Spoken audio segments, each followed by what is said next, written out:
वमा तदरी नफ्सुम बिअय्यि अर्दिन तमूत। ओ अल्लाह की नाफरमानी करने वालों, ओ गुनाहों की दलदल में मुब्तला रहने वाले मेरे नौजवान साथियों, ओ तौबा को टाल देने वालों, ओ नेकी को कल पर टाल देने वाले मेरे नौजवान साथियों, क्या तुम इस बात की गारंटी दे सकते हो कि बुढ़ापा आने तक तुम जिंदा रहोगे? नहीं नहीं। वमा तदरी नफ्सुम बिअय्यि अर्दिन तमूत, कब मरोगे, कहां मरोगे, कोई नहीं जानता। अल्लाह के प्यारे नबी एक हदीस में फरमाते हैं कि जिस जमीन पर इंसान की मौत लिखी रहती है, अल्लाह तबारक व तआला उस जमीन तक किसी न किसी तरीके से पहुंचा देता है। वो सरजमीन आपको अपने आप ऑटोमेटिक खींच लेगी।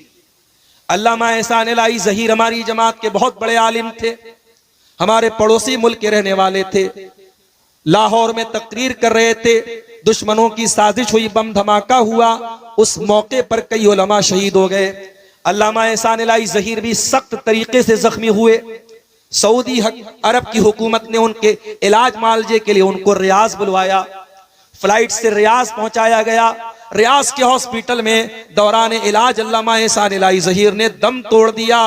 उनकी लाश को, उनकी मैयत को मदीना के अंदर लाया गया, मस्जिद नबवी के अंदर उनकी जनाजे की नमाज पढ़ाई गई और बकी के कब्रिस्तान में, जहां 10,000 से ज्यादा सहाबे किराम की कब्रें दफन है, उस कब्रिस्तान में अल्लामा एहसान इलाही ज़हीर को दफनाया गया। इंतकाल कहां हुआ, मौत कहां हुई, दफन कहां हुए, मेरे प्यारे साथियों, हम नहीं जानते हम कब और कहां मरे।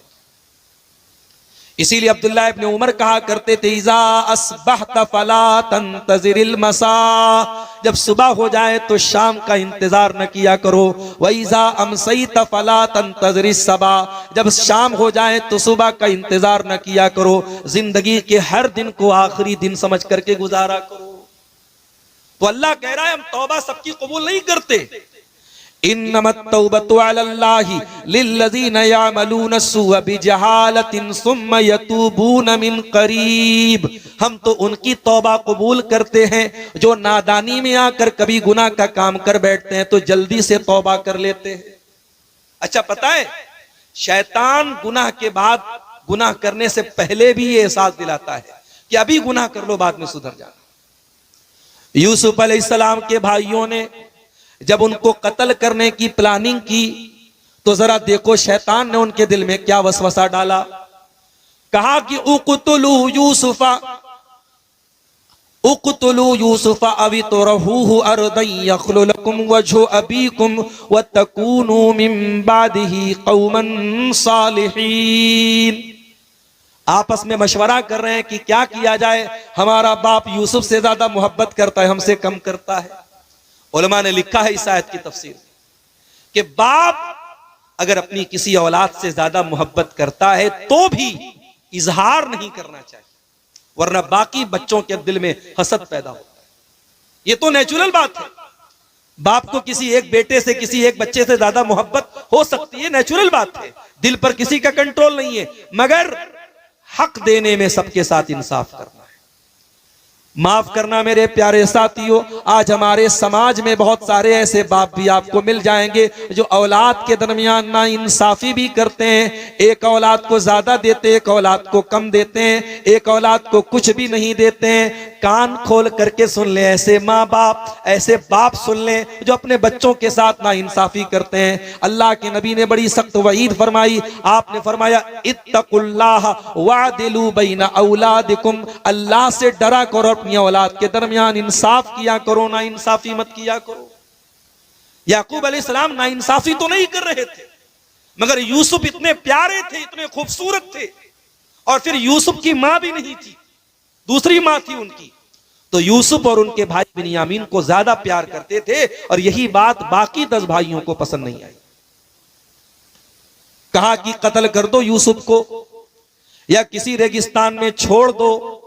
जब यूसुफ नहीं रहेंगे, न बांस रहेगा, न बांसुरी बजेगी, जब यूसुफ भी खत्म हो जाएंगे फिर हमारा बाप हमसे मोहब्बत करेगा। वतकूनू मिन बादिही कौमन सालिहीन, आज यूसुफ को कत्ल कर देते हैं, कल तौबा कर लेंगे, नमाज पढ़ लेंगे, रोजा रख लेंगे, कल नेक बन जाएंगे, आज ये गुनाह का काम कर लेते हैं। शैतान का बहुत बड़ा धोखा है ये मेरे साथियों। शैतान आज आपसे कहता है गुनाह कर ले, और शैतान कहता कल सुधर जाना। शायर ने बड़ी सच्ची बात कही है, कल न कर कल का कोई भरोसा नहीं, कल तो कल एक पल का भरोसा नहीं। एक पल का भरोसा नहीं है, आप कल की बात करते हैं। इसलिए अल्लाह कहता है हम उनकी तौबा कबूल करते हैं जो जल्दी से तौबा करते हैं। फिर फरमाया वकान अल्लाहु अलीमन हकीमा, अल्लाह ताला सब कुछ जानता है, अल्लाह ताला बहुत हिकमत वाला है। वलैसतित तौबतु लिल्लज़ीना यामलून अस्सय्यिआत, अल्लाह उनकी तौबा कबूल नहीं करेगा जो गुनाह पर गुनाह करते रहते हैं। हत्ता इज़ा हज़रा अहदहुमुल मौत क़ाला इन्नी तुब्तुल आन, जब मौत का टाइम आता है, जब मरने का टाइम आता है, बंदा कहता है अल्लाह मैं तौबा कर रहा हूं। मरने के टाइम तौबा करता है, ऐसे लोगों की तौबा अल्लाह कबूल नहीं करेगा। वलल्लज़ीना यमूतून वहुम कुफ़्फ़ार, और अल्लाह उनकी तौबा भी कबूल नहीं करेगा जो ईमान के बगैर दुनिया से चले जाते हैं, जो कुफ्र की हालत में, जो काफिर होकर दुनिया से मर जाते हैं। ईमान से बड़ी कोई दौलत नहीं है मेरे साथी, मरो तो ईमान की हालत में मरो। आज हमारे लिए यह भी लम्हे फिक्रिया और सोचने का मकाम है। आज हमारी कौम की बेटियां नुसरत जहां से निशा सिंह बन जाती हैं, मुसलमान लड़की मुर्तद हो जाती है, ये सामान, ये सोचने का सामान है, ये सोचने का मकाम है। मेरे प्यारे साथियों, ईमान से बड़ी कोई दौलत नहीं है। आज जब लोग अपने अपने मजहब के मुताबिक कोई अपने बदन को नंगा करके अल्लाह को खुश करने की नापाक कोशिश कर रहा है, किसी के मजहब में नदी में नहाने पर उसके पाप धुल रहे हैं, किसी के मजहब में नंगा रहना ही उसके लिए बड़ा बरकत का सबब है, किसी के यहाँ शर्मगाह की इबादत की जा रही है, कोई गाय को देख करके हाथ जोड़ रहा है, कोई गाय का पेशाब पी रहा है, कोई गाय का गोबर खा रहा है। ये सारे मनाजिर देख करके मेरे प्यारे साथियों हमारे दिल में ये एहसास पैदा होता है, अय अल्लाह तेरा बहुत बहुत करम है, तेरा बहुत बहुत एहसान है अल्लाह, जितना तेरा शुक्र अदा करे कम है। तूने हमें मुसलमान बनाया, तूने हमें इस्लाम जैसी नेमत से नवाजा। इसीलिए जब जन्नती जन्नत में जाएंगे तो क्या कहेंगे, अल्हम्दुलिल्लाहिल्लज़ी हदाना लिहाजा वमा कुन्ना लिनहतदिया लौला अन हदानल्लाह। आय अल्लाह तेरा करम और तेरा शुक्र है कि तूने हमें हिदायत की नेमत से नवाजा। आय अल्लाह अगर तूने हिदायत न दी होती तो हम हिदायत नहीं पा सकते थे। हमारी सबसे बड़ी दौलत ईमान की दौलत है मेरे साथी, इस दौलत की हिफाजत करो। मेरी बहनों, कोई लाख मोहब्बत और प्यार का इजहार कर दे, कोई लाख तुम्हारे ऊपर डोरे डाल दे, कोई लाख तुम्हारे हुस्न जमाल की तारीफ कर दे, ईमान से कभी कॉम्प्रोमाइज मत करना, ईमान से कभी समझौता मत करना, इससे बड़ी कोई दौलत नहीं। सुमैया शहीद हो गई इसी ईमान को बचाने के लिए, बिलाल तपती रेत पर लेट गई इसी ईमान को बचाने के लिए, सुहैब रूमी ने सब कुछ कुर्बान कर दिया इसी ईमान को बचाने के लिए, सहाबा ने अपने सगे बेटों से जंग की मैदान जंग में इसी ईमान को बचाने के लिए। ईमान से बड़ा कोई रिश्ता नहीं, ईमान से बड़ी कोई दौलत नहीं, ईमान से कीमती कोई चीज नहीं। इसीलिए अल्लाह कहता है हम उनकी तौबा कबूल नहीं करेंगे। वलल्लज़ीना यमूतून वहुम कुफ़्फ़ार, जो कुफ्र की हालत में दुनिया से चले जाएंगे, काफिर की तौबा अल्लाह कबूल नहीं करेगा। और यहां एक बात और नोट कर लीजिए, हमारे यहां एक कहावत है उर्दू में, सुबह का भूला शाम को लौट आए तो उसे भूला नहीं कहते। अल्लाह रब्बुल आलमीन के यहां अलग ही फॉर्मूला है। हमारे यहां अगर कोई भूला सुबह का भूला शाम को लौट जाए तो हम कहते साहब अब उसको भूला मत कहो। अल्लाह का कानून क्या है जरा सुन लीजिए। कुरान का 19वां पारा उठाइए, अल्लाह फरमाता है मेरे नेक बंदे, वल्लज़ीना ला यदऊना मअल्लाहि इलाहन आखर, मेरे नेक बंदे शिर्क नहीं करते, वला यक़्तुलून नफ्सल्लती हर्रमल्लाहु इल्ला बिल हक़्क़ि, किसी बेकसूर की हत्या नहीं करते, वला यज़नून और ज़िना नहीं करते। मेरे नेक बंदे ये 3 बड़े बड़े महापाप नहीं करते। अगर कोई पूछे आपसे कि इस्लाम में महापाप क्या है, इस्लाम में सबसे बड़ा गुनाह क्या है, तो बता देना सबसे बड़ा गुनाह शिर्क है, फिर कत्ल है, फिर ज़िना है। ये 3 मेजर क्राइम है इस्लाम में, सबसे बड़े गुनाह है। शिर्क करना, कत्ल करना, ज़िना करना। अल्लाह फरमाता है मेरे नेक बंदे ये तीनों काम नहीं करते। वमन यफ़अल ज़ालिका यल्क़ा असामा, और जो इनमें से कोई काम करेगा वो बहुत मुसीबत उठाएगा। युज़ाअफ़ लहुल अज़ाबु यौमल क़ियामा, उसको क़यामत के दिन डबल अज़ाब दिया जाएगा। युज़ाअफ़ लहुल अज़ाबु यौमल क़ियामति व यख़लुद फ़ीही मुहाना, और वो जलील होकर के हमेशा जहन्नम में रहेगा। अगर कोई शिर्क करके, कत्ल करके और जिना करके अल्लाह क्या जाएगा, जलील होकर के जहन्नम में रहेगा। अब जरा अगली आयत सुनिए, इल्ला मन ताबा व आमना व अमिला अमलन सालिहा, हाँ अगर कोई तौबा कर ले और ईमान ले आए और नेक अमल करे, फउलाइका युबद्दिलुल्लाहु सय्यिआतिहिम हसनात, अल्लाह फरमाता है हम उनके गुनाहों को नेकियों में बदल देंगे। अल्लाह, कल तक शराब पीता था, कल तक जिना करता था, कल तक चोरी करता था, कल तक हराम काम करता था, आज अल्लाह की बारगाह में सच्ची तौबा कर ले, अल्लाह उसके अकाउंट की, उसके नामे अमाल की सारी बुराइयों को अल्लाह नेकियों में बदल देगा। वारे करीम तेरी रहीमी, वारे रहीम तेरी रहमत, वारे करीम तेरा करम, वारे रहमान तेरी रहमत के क्या कहने मेरे भाइयों, उस अल्लाह की शान करीमी के क्या कहने कि वो एक गुनहगार अगर सच्ची तौबा कर ले उसके गुनाहों को नेकियों में बदल दे। यही नहीं, कुरान का 30वां पारा उठाइए, बहुत मशहूर सूरत है सूरतुल बुरूज, हमें से बहुत सारे लोगों को याद भी होगी। वस्समाई ज़ातिल बुरूज वल यौमिल मौऊद व शाहिदिन व मशहूद कुतिला असहाबुल उखदूद अन्नारि ज़ातिल वक़ूद इज़ हुम अलैहा क़ुऊद। अल्लाह ने सूरह बुरूज में वाक़या बयान किया, किसी दौर में ईमान लाने वालों को काफिरों ने खंदक खोद करके, खाई खोद करके, गड्ढा खोद करके जिंदा जला दिया था। अरबी में खाई को उखदूद बोलते हैं। खाई खोद करके, गड्ढा खोद करके ईमान वाले बच्चों को, औरतों को, मर्दों को जिंदा जला दिया था।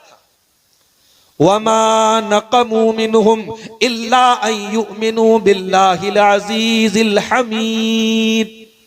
और ईमान लाने वालों का जुर्म क्या था? आज फलस्तीन के शहर गाजा पर इसराइल बमबारी करता है, छोटे छोटे बच्चों की लाशों के टुकड़े हो जाते हैं। क्या कसूर है उन मुसलमानों का? कुरान 1400 साल पहले जवाब देता है, हर दौर में वमा नक़मू मिनहुम इल्ला अन युमिनू बिल्लाहिल अज़ीज़िल हमीद। ऐ ईमान वालो, तुम पर जुल्म सितम के पहाड़ तोड़े जाएंगे, तुम बेकसूर रहोगे तब भी तुमको मारा पीटा जाएगा। तुम्हारा जुर्म यही है कि तुम मुसलमान हो, तुम्हारा जुर्म यह है कि तुम अल्लाह के ऊपर ईमान रखते हो। हर दौर में अहले बातिल का तरीका रहा है ईमान वालों को सताना और उनको तकलीफ देना। किसी जमाने में असहाबे कहफ, वो चंद नौजवान जिन्होंने अपने बाप की हवेली को छोड़कर अपने ईमान को बचाने की खातिर एक पहाड़ की गुफा में जाके पनाह ली थी, उन नौजवानों ने आपस में क्या कहा था? इन्नहुम यज़हरू अलैकुम यरजुमुकुम औ युईदुकुम फी मिल्लतिहिम वलन तुफ्लिहू इज़न अबदा। उन नौजवानों ने आपस में मशवरा किया, अगर दुश्मन हमको पा गया तो या तो जान से मार देगा या मुर्तद कर देगा, काफिर बना देगा, मुशरिक बना देगा, और अगर हम मुशरिक हो गए, काफिर हो गए तो फिर हमसे ज्यादा खसारा उठाने वाला, हमसे ज्यादा नुकसान उठाने वाला कोई नहीं होगा।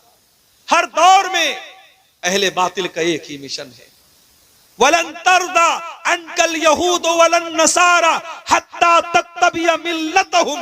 उनका एक ही मिशन है कि ऐ मुसलमानों, तुम अपने दीन को छोड़ दो, अपने अल्लाह की मोहब्बत छोड़ दो, अपने रसूल की मोहब्बत छोड़ दो, अपने ईमान की मोहब्बत छोड़ दो, तुम उनके नक्शे कदम पे चलो। हर दौर में उनका मिशन यही रहा है। असहाबुल उखदूद ने ईमान वालों को जला डाला। अब जरा गौर से सुनिएगा जो नुक्ता मैं बयान करने जा रहा हूं। वमा नक़मू मिनहुम इल्ला अन युमिनू बिल्लाहिल अज़ीज़िल हमीद। उन्होंने ईमान वालों को क्यों जला दिया?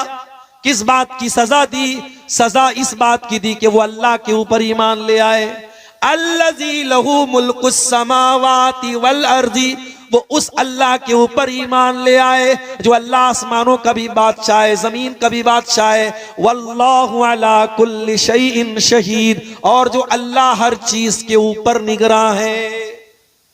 उसके बाद अल्लाह कहता है इन्नल्लज़ीना फतनुल मुमिनीना वल मुमिनाति सुम्मा लम यतूबू फलहुम अज़ाबु जहन्नम वलहुम अज़ाबुल हरीक।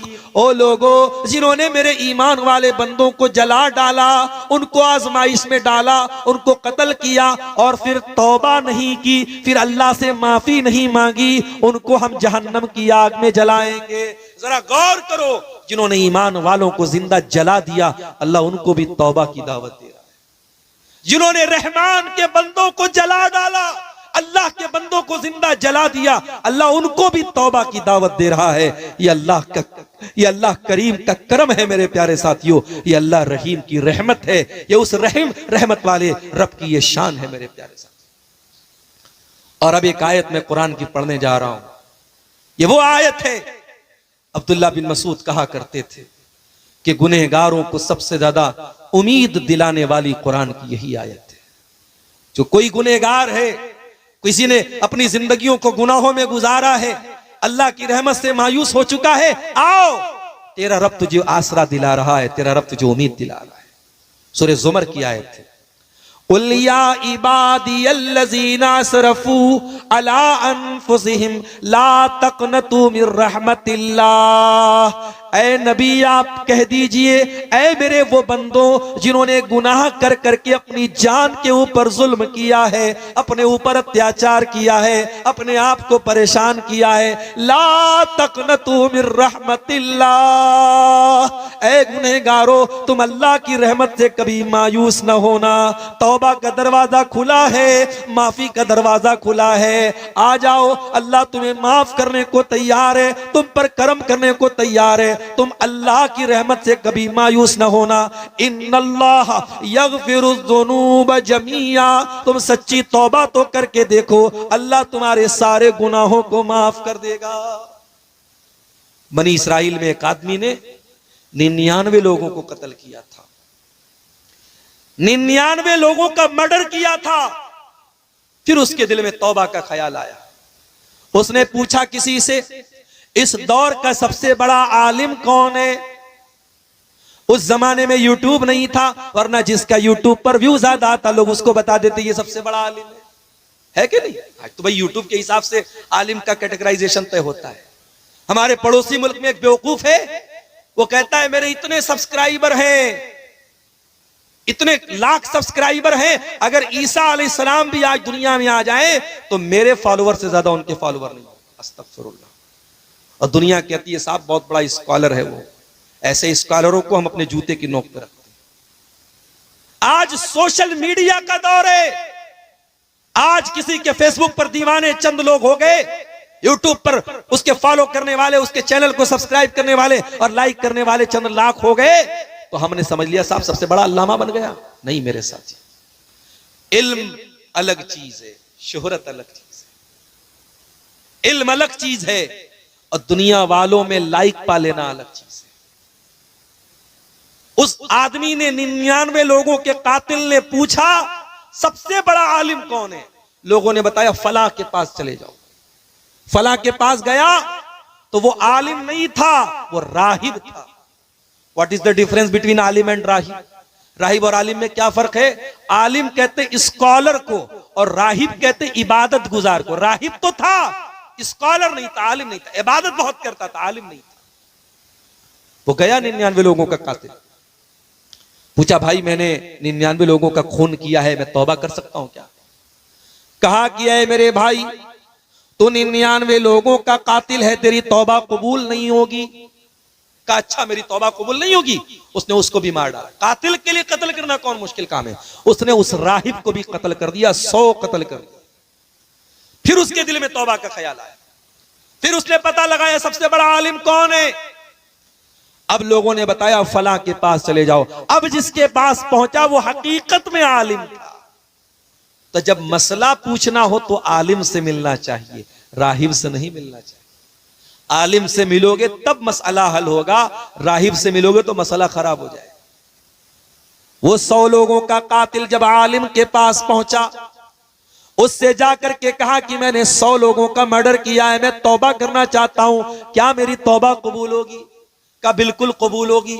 वमन यहूलु बैनका व बैना रब्बिका, अल्लाह के दरमियान और बंदे के दरमियान मैं क्यों रुकावट बनूं? कोई नहीं बन सकता। ऐ मेरे भाई, तू तौबा करना चाहता है, जरूर तेरी तौबा कबूल होगी। शर्त यह है कि तुझे अपनी बस्ती को छोड़ना पड़ेगा। ये बुरे लोगों की बस्ती है, तुझे नेक लोगों की बस्ती में जाना पड़ेगा। नेक लोगों की बस्ती में जाना पड़ेगा। फला बस्ती में चले जाओ, वहां तुमको जाकर के तुम तौबा करना, वहां तुम्हारी तौबा हो। अब जरा गौर कीजिए, अल्लाह अपनी रहमत कैसे उतारता है बंदे के ऊपर। 100 लोगों का कातिल जिंदगी भर कत्ल करता रहा, बेकसूरों को मारता रहा, आज तौबा करने के लिए इरादे से घर से निकला है, नेक लोगों की बस्ती की तरफ जा रहा है। हत्ता इज़न तसफ़त तरीक, आधे रास्ते में पहुंचा, मौत आ गई। अल्लाह अकबर, मौत आ गई। मौत तो आएगी अपने टाइम पर ना। मौत को इससे कोई फर्क नहीं पड़ता कि आपके मरने के बाद आपके बच्चों का क्या होगा, आपकी बीवी का क्या होगा, आपका मकान बनेगा कि नहीं बनेगा, आपकी बेटी की शादी होगी कि नहीं। मौत को इससे, मौत अपने टाइम पर आएगी। मौत आ गई।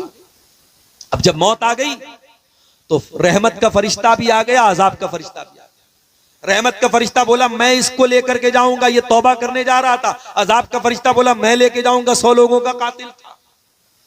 दोनों फरिश्ते आपस में लड़ने लगे। अल्लाह ने एक तीसरा फरिश्ता भेजा इंसान की शक्ल में। अब ये दोनों फरिश्ते उस तीसरे फरिश्ते के पास जो इंसान की शक्ल में था, उससे जाके बोलते भाई हमारा ये मसला है, तुम हल कर दोगे क्या? बोला मेरे पास एक रास्ता है, एक काम करो, इस रास्ते को नाप लो। ये जहां से चल के आया और जहां जा रहा था, जो डेस्टिनेशन है, जो सोर्स है, दोनों को नाप लो। अगर ये अपनी मंजिल से करीब था तो रहमत का फरिश्ता लेके जाएगा, और जहां से चला था वहां से करीब था तो अजाब का फरिश्ता लेके जाएगा। जब रास्ता नापा गया तो पता नहीं आपके नीमा में क्या बोलते हैं इसको, इसको हमारे बनारस में बित्ता बोलते हैं। आप क्या क्या बोलते हैं? बित्ता ही बोलते हैं ना, सब जगह बित्ता ही बोलते हैं, उधर शेरशाबादी लोग भी बित्ता ही बोलते हैं। तो एक बित्ता वो करीब था, किससे? नेक लोगों की बस्ती से। अल्लाह अकबर। अल्लाह को बचाना था तो क्या इंतजाम कर दिया। अल्लाह अगर एक बित्ता पीछे कर देता तो जहन्नम में चला जाता, एक बित्ता अल्लाह ने आगे कर दिया। अल्लाह अकबर। सच्ची तौबा का ये नतीजा है मेरे साथ। 100 लोगों का कातिल सच्ची तौबा किया, अल्लाह ने उसको एक बित्ता करीब कर दिया नेक लोगों की बस्ती के, और रहमत का फरिश्ता उसको लेकर के गया। इसलिए अल्लाह की रहमत से कभी मायूस मत होना मेरे साथी। इसीलिए मेरे प्यारे साथियों, अल्लाह के प्यारे नबी फरमाते हैं, हदीस कुदसी है, अल्लाह के प्यारे नबी सल्लल्लाहु अलैहि वसल्लम फरमाते हैं कि अल्लाह ताला फरमाता है, यब्ना आदम लौ बलगत ज़ुनूबुका अनान अस्समा, ऐ आदम के बेटे, अगर तेरे गुनाहों से आसमान के किनारे भर जाएं और फिर तू मेरे पास आकर के मुझसे माफी मांग ले, अगर मेरे साथ किसी को शरीक न करे, लअतैतु कबी क़ुराबिहा मग़फ़िरा, मैं जमीन भर के तुझे मग़फ़िरत देने को तैयार हूं, मैं तुझे माफ करने को तैयार हूं। अल्लाह तो हमें माफ करने को तैयार है मेरे साथी, मगर हम तौबा नहीं करना चाहते। हमारी आंखें इतनी खुश्क हो चुकी, हमारे दिल इतने पत्थर हो चुके हैं, हम कभी अल्लाह के सामने कभी रोते नहीं। मेरे नौजवान साथियों, अगर आज तक की जिंदगी गुनाहों में गुजरी है, रात को 2-2 बजे तक, 3-3 बजे तक गलत काम करके सोए हो, तो जाओ जरा अपने कमरे में अपने आप को बंद कर लेना और अल्लाह की बारगाह में हाथ उठा करके अपने गुनाहों को याद कर लेना। अगर आंखों से 2-4 आंसू के कतरे गिर गए, क्या पता वो आंसू के कतरे हमारी नजात का जरिया बन जाएं। अल्लाह के नबी फरमाते हैं, ला तदखुलुन नार, वो आंख जहन्नम में नहीं जाएगी। ऐनुन बकत मिन खशियतिल्लाह, जिस आंख से अल्लाह के खौफ से आंसू बहता हो, वो आंख जहन्नम की आग में नहीं जलेगी। अल्लाह के प्यारे नबी सल्लल्लाहु अलैहि वसल्लम फरमाते हैं, 7 लोग ऐसे होंगे जिनको कयामत के दिन अल्लाह ताला अपने अर्श का साया देगा। उन 7 में एक खुशनसीब इंसान वो भी होगा। फरमाया, व रजुलुन ज़करल्लाह खालियन फफाज़त ऐनाह, जिसने अकेले में अल्लाह को पुकारा होगा और उसकी आंखों से आंसू बह गए होंगे। तो तौबा करो मेरे अजीजों, मेरे साथियों 12:20 हो रहे हैं और अभी मुझे बहुत लंबा सफर करना है। मैं समझता हूं कि तकरीर को अब यहीं से इसको अच्छा सा मोड़ देके खत्म कर देना ज्यादा मुनासिब है। आज हमारे बनारस शहर के एक और नौजवान मुकर्रिर आपके सामने आए हैं, मौलाना गुफरान रहमानी, हमारे बड़े अच्छे दोस्तों में से हैं। उनका भी खिताब होना है, उनके बाद और भी उलमा का खिताब होना है। मैं यहाँ और पहले पहुंचने वाला था, कुछ रास्ता भी गड़बड़ था, कुछ आने में भी मुझे ताखिर हो गई। मैं माजरत चाहता हूँ, बड़े दिनों के बाद नीमा टाल आना हुआ है और मैं आपको अधूरी गुफ्तगू छोड़ के जा रहा हूं, लेकिन मजबूरी मेरी ये है कि सुबह मुझको पटना पहुंचना है, 6 बजे लंबा सफर है, ज्यादा रिस्क लेकर के जाना भी मुनासिब नहीं है। मैं यहीं पर अपनी बात को इख्तिताम देते हुए आखिर में एक बात कह करके बात खत्म कर रहा हूं कि मेरे भाइयों, जिंदगी अल्लाह की अमानत है। हम नहीं जानते जिंदगी कब तक चलेगी और सांसों की डोर कब थम जाएगी। इस जिंदगी को इसके पहले कि ये खत्म हो जाए, अल्लाह को नाराज करने वाली जिंदगी मत बनाओ, अल्लाह को राजी करने वाली जिंदगी बनाओ। सच्ची तौबा करके इस दुनिया से जाओ मेरे प्यारे साथियों। और सच्ची तौबा की पहचान यही है कि एक बार कमिटमेंट कर दिया कि शराब नहीं पीना है तो नहीं पीना है, एक बार कमिटमेंट कर दिया कि जिना के करीब नहीं जाना है तो नहीं जाना, एक बार ये अल्लाह से माफी मांग लिया कि फला काम नहीं करना है तो नहीं करना है। तौबा का कभी मजाक मत उड़ाना, तौबा का कभी खिलवाड़ मत करना कि किसी गुनाह से तौबा करने के बाद बार बार वही गुनाह करना। कभी मेरे साथियों ऐसा मत करना। अल्लाह हम सबको सच्ची तौबा की तौफीक अता फरमाए। आमीन। व आखिरु दावाना अनिल हम्दुलिल्लाहि रब्बिल आलमीन। वस्सलामु अलैकुम।